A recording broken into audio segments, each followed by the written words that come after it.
Good morning mga kalapatids. Eto na naman tayo. Training day tayo ngayon. Wednesday. Pine-prepare natin yung mga young birds natin. Nandito tayo sa Duxford. Duxford is 40 miles air mile, which is about 64 kilometers sa ating destinasyon. Ito, nakapagpahinga na yung mga ibon, mga panlaban natin. Yan. Basket, binigyan ko na ng tubig, nakapagpahinga na yan. Ito, dito tayo sa Duxford. Ito ang Duxford, papunta tong Cambridge. Actually, parte na to ng Cambridge. And then, kung didiretso pa tayo, yan, papunta na ng Scotland yan, dire-diretso, tumbok. So, ang pauwi ng mga ibon, papunta dito. Kaya sana makita natin yung mga ibon lumipad kasi rumonda. Kasi normally, nung previous time ako magpalipad dito na mga 1 month ago, nawala yung mga ibon. Dito dumiretso, hindi ko na nakita kasi maraming bushes maraming mga puno rito. So hindi natin makikita. Dito open field. Nandyan nga pala yung Imperial War Museum. Yan, nandyan dyan. Mga ano yan, mga lumang eroplano na bora-bora, yung mga ginagamit sa war. Yan, nandyan yan. Museum. Isa lumilipad dyan dito. Yan. So, ready na to mga ibon. Prepare lang natin. Give them another 2 minutes. Pakakawalan na natin. Chichikin ko lang sila.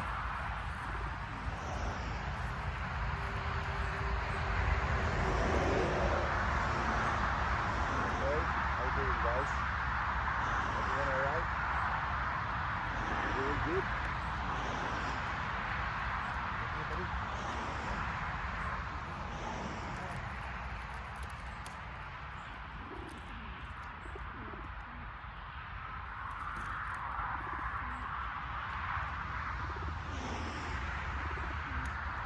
Okay, it's okay.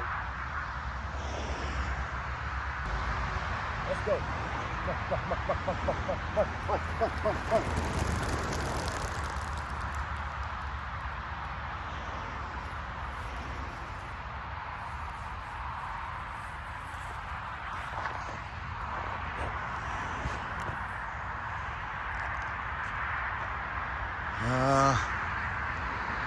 Wala.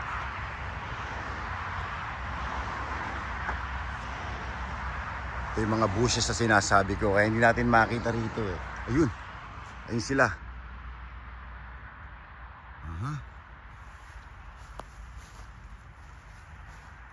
Sana. Ayan. Actually, nasa private land tayo Kaya, pero okay lang yan. There's no harm. Okay guys, wala na yung mga ibon. Ito training, Duxford to 40 miles, which is about 64 kilometers away from home. Yan, air mile po yun air mile. So tingnan natin kung makukumpleto ba yung mga panglaban natin. Kasi sometimes may mga young bird na naano ko sa mga young birds kahit na nakauwi na ng first race, second race.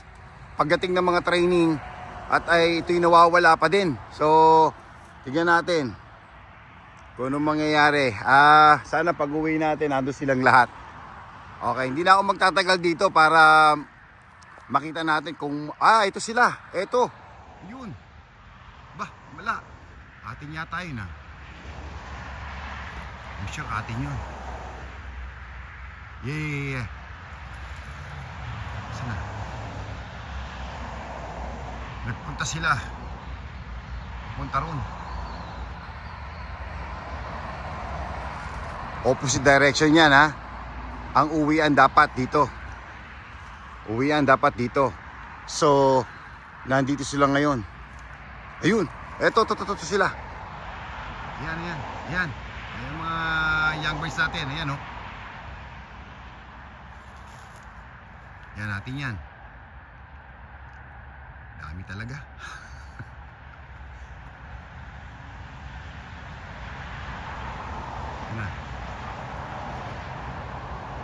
Nagbe-bearing na yan. Nahanap lang ang kanilang pauwi.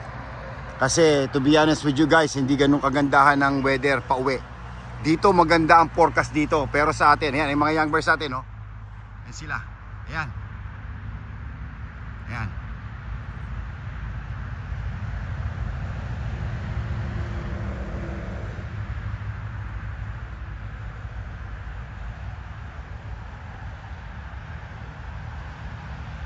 sila, ina-approach sila, maliwanag ha.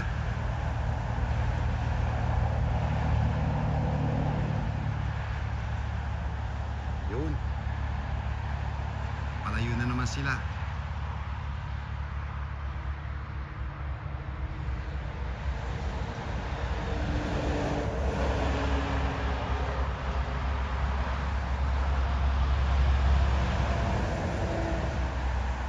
Sila. Like I said, ang destinasyon ng uwian natin hindi ganun kagandahan ng forecast. Pero ginambol ko na yon kasi Wednesday na ngayon. Basketing sa Friday. Lilipad sila ng 114 miles. So, shoutout nga pala dun sa nag-comment nung isang araw,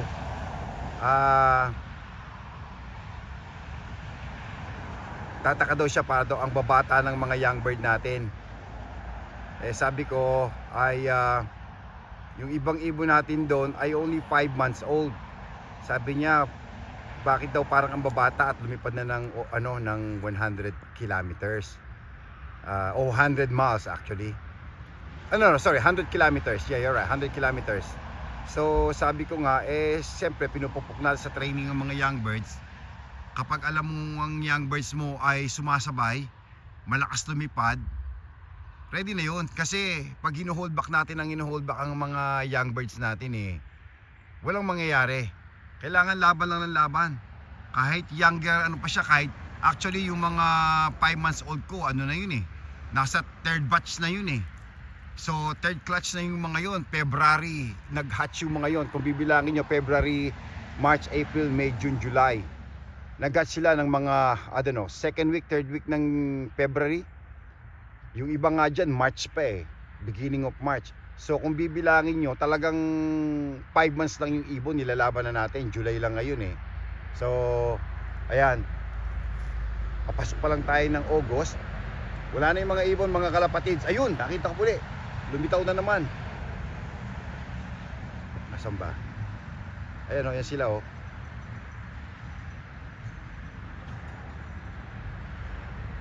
layo na Pero tatanong ko pa sila, tama na yung direksyon, papunta na sa tamang direksyon yung mga yan.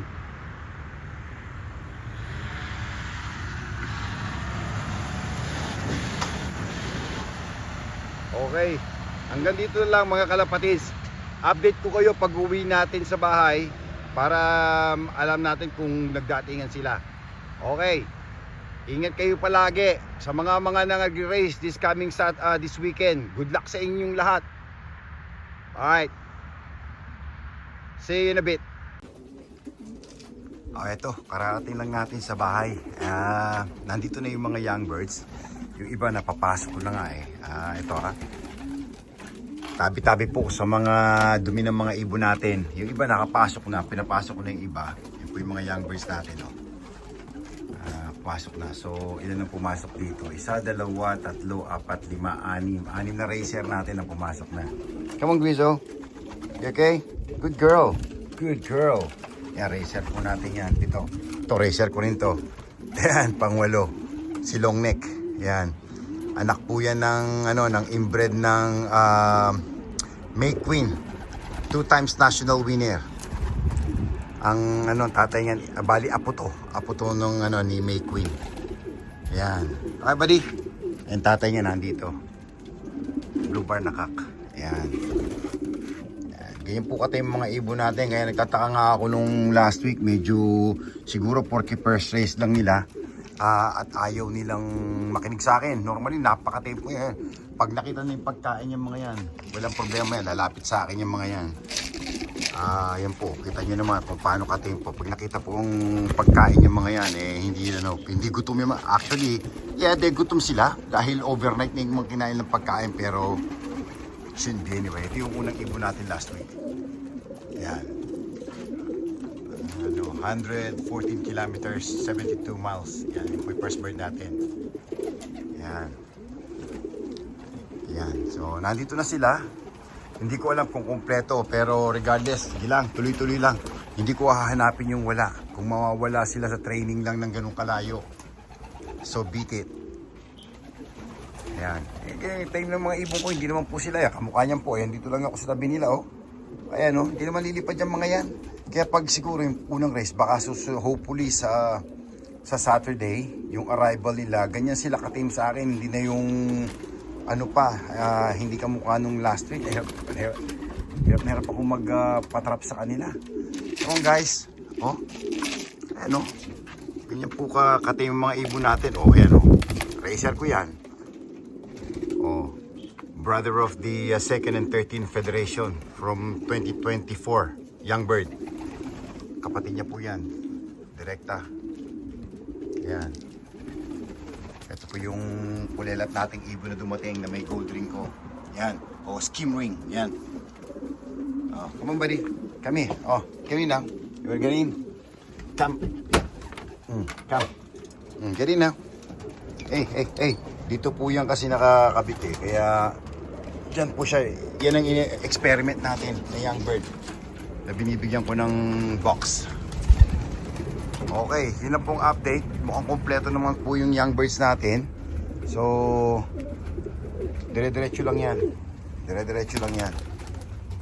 Yan, tuloy-tuloy lang pong racing natin. Yan, update ko lang kayo. Yan pong update na ng mga Young Birds natin. Alright. O sige po, hanggang sa susunod na video. Stay safe and God bless.